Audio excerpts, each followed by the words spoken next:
Bonjour à tous, on se retrouve au bar à vin du Conseil interprofessionnel du vin de Bordeaux pour faire un bilan de nos dégustations du millésime 2023.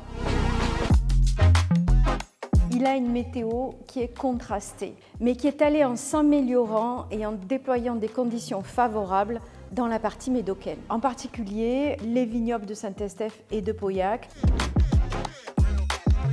Nos coups de cœur dans le Médoc, je parlerai du château Fleur-la-Motte. C'est une belle histoire de 5 œnologues qui s'unissent pour faire un vin contemporain, un vin de plaisir et qui a cette année beaucoup de structure et d'avenir. Alors Clos-Manoux, un gros bouquet de fruits noirs avec des épices, de la structure et un vin savoureux.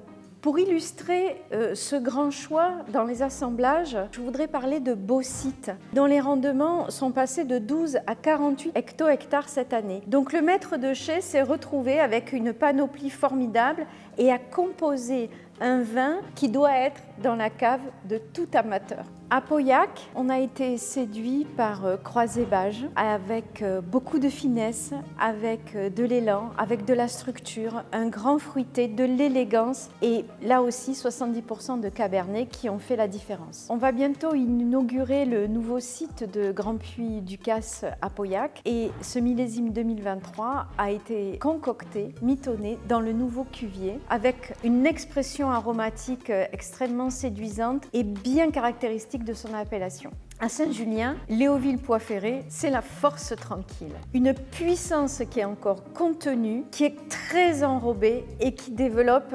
vraiment des tanins à grains très fins, de la persistance, une grande élégance.